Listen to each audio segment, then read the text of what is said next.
안녕하세요. 로지 랑입니다. 이번에는 에피소드 3. 타이틀은 Caillou Hates Vegetables라는 내용을 가지고 왔습니다.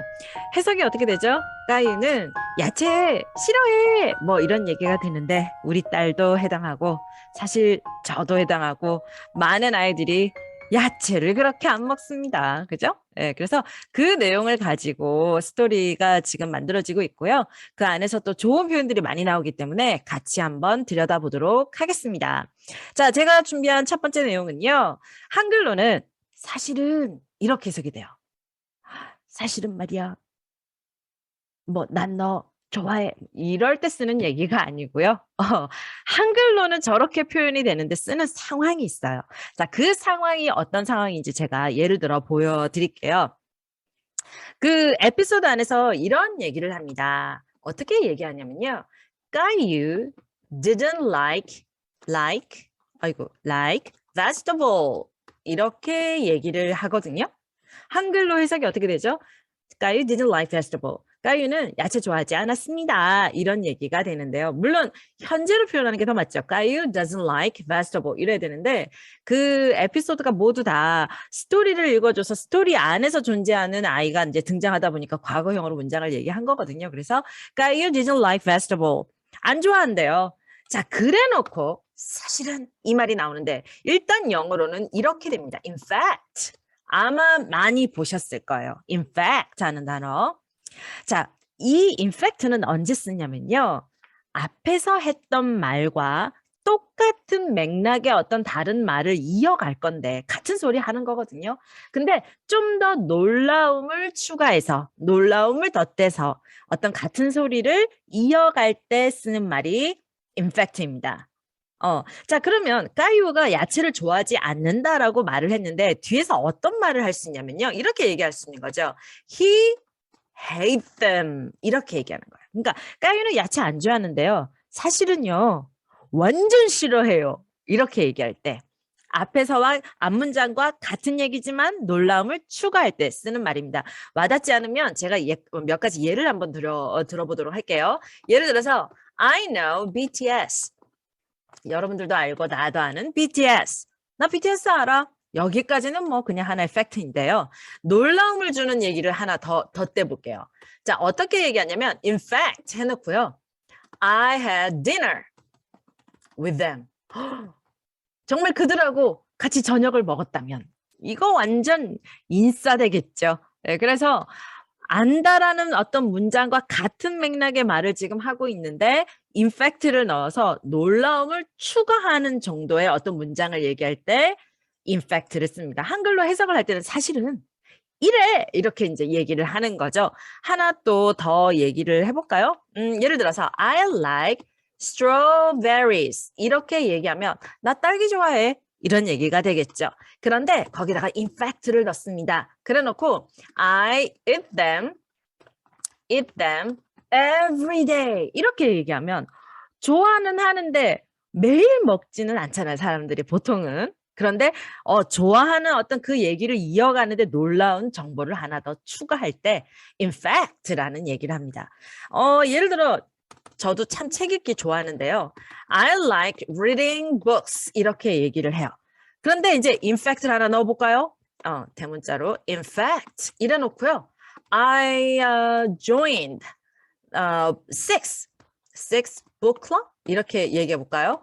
그럼 무슨 말이죠? 내가 책 읽기를 좋아하는데 사실은 독서 모임을 6개나 내가 가입을 해놨어. 이렇게 얘기할 때 엄청 바쁘겠네요. 네, 그래서 in fact라는 말은 한글로는 사실은 이렇게 해석이 되기는 하나 언제 쓴다? 앞문장과 같은 얘기를 하는데 놀라운 정보를 추가할 때 쓴다. 이 쓰임을 좀 알아두시고 찬찬히 이제 그 까이오 에피소드도 마찬가지고 이렇게 들어보시면 임팩트가 나올 때 뒷문장이 이런 성격으로 이어지고 있구나라는 어떤 이해를 더 잘 하실 수 있게 될 겁니다. 자, in fact 요거 하나 기억하시고요. 우리 첫 문장 요 부분 같이 한번 해볼까요? 문장 읽어볼게요. 시작. Caillou didn't like vegetables. In fact, he hated them. 한 번 더요. Caillou didn't like vegetables. In fact, he hated them. 이렇게 말할 수 있으면 너무 좋겠습니다. 자, 이번에는요. 두 번째 내용인데요. 준비한 거는 공원에 데려갈게. 엄마가 너 시장에 데려가 줄게. 슈퍼에 너 데려가 줄게. 공원에 데려가 줄게. 이 말을 또 많이 할 수 있겠죠. 그래서 어디 데려가 줄게. 여러분들 어떤 표현이 머리에 팍 떠오르세요? 떠오르면 훌륭하시고요. 예, 그래서 동사 take를 쓰시면 되겠습니다. take가 어이구 가지고 있는 뜻이 너무 많아요. 너무 많고 또 너무 잘 쓰이고 다양한 뜻으로. 근데 오늘은 에피소드 3에서 소개된 표현으로 데려가 준다라는 얘기인데요. 에피소드에서는 이렇게 얘기했습니다. Grandpa will take you. 무슨 말이죠? 할아버지가 너 데려가 줄 거래. 어디로요? 공원에. 자, 여러분들 take가 데려가 준다라고 얘기를 할 때는 습관적으로 바로 뒤에 to를 써서요. 어디로 데려가 줄 건지 장소가 바로 따라 붙습니다. 그래서 공원에 데려다 준다 그러니까 to the park 이렇게 얘기하시면 되는 거죠. 같이 한번 읽어볼까요? 시작. Grandpa will take you to the park. 한 번 더요. Grandpa will take you to the park. 한 번 더요. Grandpa will take you to the park. 이렇게 얘기하시면 되겠습니다. 뭐 슈퍼마켓에 데려다 줄게 할아버지가 어떻게 하면 되겠죠? Grandpa will take you to the supermarket. 이렇게 얘기하면 되겠죠. 학교로 데려다 줄게. Grandpa will take you to the school. 이렇게 얘기하시면 되겠죠. 그래서 take라는 것은 어디로 데려간다 이런 표현이에요. 하나 더 욕심 한번 내볼게요. 너무 잘 쓰이는 건데 은근 실수 잘하는 그게 하나 있어요. 자, 그게 뭐냐면요. 예를 들어서 내가 너를 집에 데려다 줄게 이렇게 얘기할 수가 있겠죠. 어떻게 하실래요? 자, 내가 데려다 줄게. take you. 집에.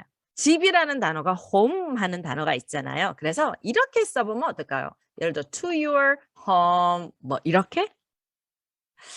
자, 이렇게는 안 쓰고 home이라는 단어는 어떤 다른 장소들 아까 얘기했던 슈퍼마켓, 파크 뭐 또 뭐 있을까요? hospital, airport, library 뭐 이런 여러 장소들이 있잖아요. 그런데 집이라는 이 단어는 여기 보면은 어디로 할 때 그 to라는 단어를 필요로 하지 않습니다.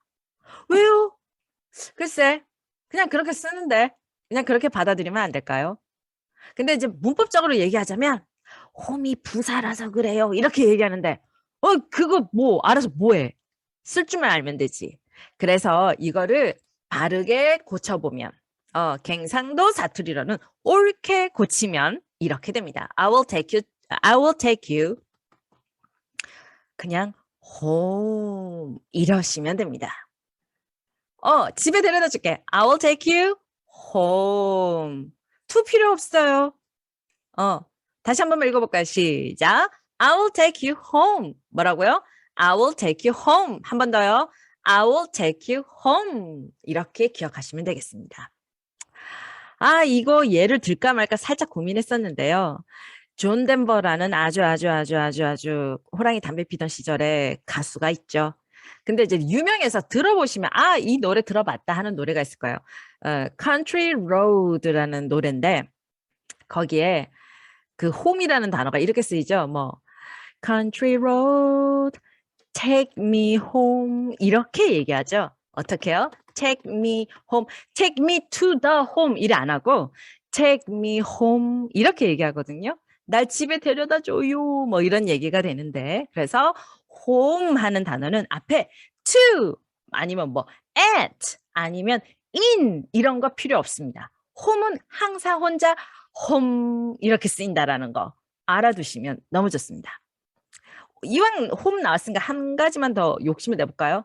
저 집에 왔어요. 이렇게 얘기할 때. 저 집에 왔어요. 그러면 집에 왔다.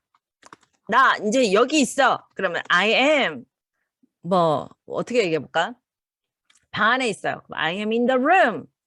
나 저기 목욕탕 안에 있어요. 뭐 이렇게 얘기할 때 뭔가 이게 앞에 단어가 필요할 것 같은데 집에 왔어요는요.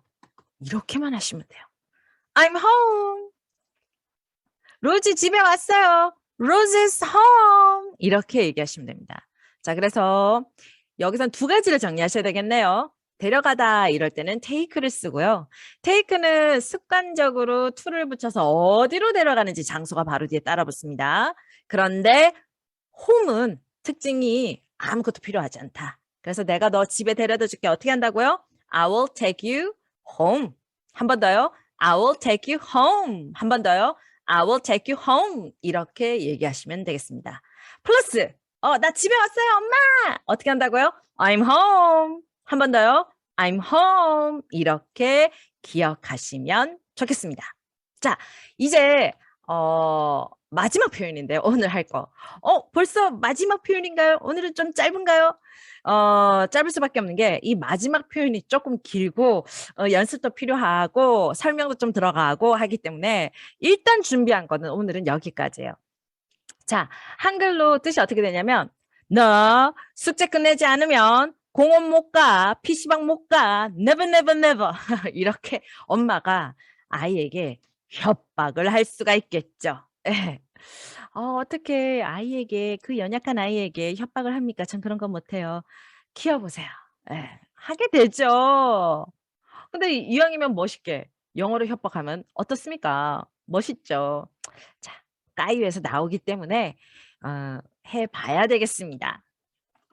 자, 어떻게 하느냐. 숙제 끝내지 않으면 너 집에 못 가. 집에 못 가. 선생님이 하시는 얘기네. 그러면 공원에 못 가. 공원에 못 가를 영어로 어떻게 하죠? You can't go.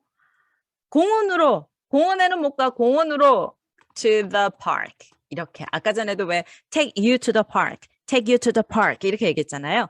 You can't go to the park. 뭐라고요? You can't go to the park. 공원에 못 가. 어떤 경우에요? 숙제를 끝내지 못하면. 숙제를 끝내지 못하면 이걸 어떻게 얘기할까요? if를 쓰시면 됩니다. if가 왜 만약에라는 뜻이 있죠. 그래서 if를 요 밑에다가 한번 써볼까요? 문장 끝난 거 아니에요. 그래서 제가 소문자로 쓰고 있는 거 보이시죠? You can't go to the park if you don't finish the homework. 이렇게 하면은 무슨 뜻이 될까요? 숙제를 끝내지 않으면 너 공원 못 가. 조금 길죠? 까유에서는 이렇게 얘기합니다. 야채를 먹지 않으면 너 공원 못 가. 이렇게 얘기를 하거든요. 자, 공원을 못 가는 게 아니라 거기서는 쿠키 못 먹어. 이렇게 얘기해요. 자, 그걸 어떻게 하느냐? 자, you can't. 먹다라는 표현 중에 have도 있죠. You can have cookies.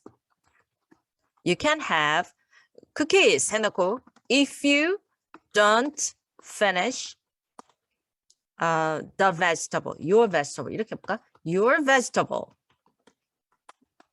길다, 그죠? 무슨 말일까요? 너 야채 finish your vegetable은 한글로 해석하면은 야채를 끝내버리다 이 뜻인데 그러니까 다 먹는다 이 말이겠죠. 그래서 야채를 다 먹지 don't 않으면 너 쿠키 못 먹어. 쿠키를 먹기 위해서는 야채를 먹어야 되겠네요. 저 같으면 그러면 먹습니다. 왜냐하면 저한테는 쿠키가 중요하기 때문에.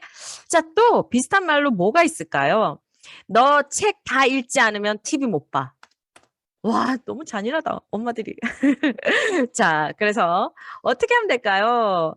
You can't watch TV. If you 책을 다 읽지 않으면 if you 약간 저 바로 위에 문장하고 비슷한데 finish 쓰시면 돼요. If you don't finish your book.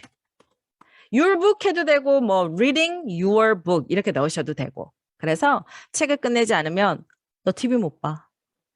와, 너무 무섭다. 하나 더 해볼까요? 너 일기 쓰지 않으면 TV 못 봐. 어떻게 하면 되죠? 똑같죠? You can't watch TV if you don't 일기 쓰는 거. 그것도 finish로 쓸까요? Finish your diary. 다이어리 쓰지 않으면 너 TV 못 봐. 뭐 이렇게 얘기할 때 이런 말을 씁니다. 약간 좀 무섭네요. 근데 사실 저의 경험에서도 딸에게 이런 말을 할 때가 있거든요. 너 이거 다 치우지 않으면 뭐 저거 못 먹어. 뭐 이런 식으로. 근데 언제부턴가 영어로 아이에게 말을 할 때랑 한글로 말을 할 때랑 보면 아무래도 제가 한국인이다 보니까 한국어로 얘기할 때 감정이 더 실리더라고요. 안 좋은 감정이 더 무섭게. 그래서 언제부턴가 저 같은 경우는 조금 저도 마음이 무거워질 수 있고 감정이 막 실릴 수 있는 상황에서는 영어로 차라리 얘기를 하게 되더라고요. 예, 그래서 좀 특수하기는 한데, 까이에서도 이렇게 나왔어요. 제가 그냥 고른 게 아니고. 예, 그래서 까이에서 뭐라 했냐면, 너 베스트오브 끝내지 않으면 공원 못 가. 이렇게 얘기했습니다. 그러니까, 요 문장이죠. 요 문장을 까이유가 얘기했거든요. 어떻게 하죠? 우리 같이 읽어볼까요? 시작. You can't have cookies if you don't finish your vegetables. 이렇게 얘기했어요. 한 번 더요. You can't have cookies if you don't finish your vegetables. 한 번 더요. You can't have cookies if you don't finish your vegetables. 이렇게 얘기했습니다. 여러분들은 절대 허용하지 않는 뭔가 아이들의 생활 규칙 같은 거 있지 않을까요? 예. 너 손 씻지 않으면 쿠키 못 먹어. 어떻게 할까요? You can't have cookies if you don't wash your hands라고 하면 되겠죠. 뭐 이런 거. 자, 그래서 오늘 세 가지 표현 정리했습니다. 쉬운지 어떤지 모르겠지만 다 너무 잘 쓰이고요. 저는 이게 만약에 입에 뚝뚝 붙는다 그러면은 얼마든지 하이 레벨이라고 저는 생각하거든요. 예, 그래서 요 표현들, 아까 전에 정리했던 표현들 다시 한번 보시고 정리하시고 입으로 말해보시고 입으로 말해야 돼요. 입으로 말하지 않고 귀로만 듣고 눈으로만 보고 손으로도 써봤다. 그래도 입으로 소리 내는 게 최고입니다. 저는 어릴 때부터 학생 때부터 영어 공부할 때 단어 한 개를 외워도요. 스펠링은 안 중요했어요. 제 기준에서. 소리를 내서 그 단어를 말할 수 있어야 왠지 그 단어가 진짜 제 거 같은 느낌이 들었거든요. 왜냐면 저는 사실 어릴 때부터 단어를 정말 쓰고 싶었어요. 외국어를 제대로 말로 해보고 싶었고, 예, 그래서 여러분들도 소리를 내서 이 문장들을 연습해 두시면 정말 좋겠습니다. 그리고요, 댓글에 혹시 질문이 발생하면, 네, 질문해 주시면 모아서 또 이렇게 정리를 해보도록 할게요. 연습 많이 해주시기 바랍니다.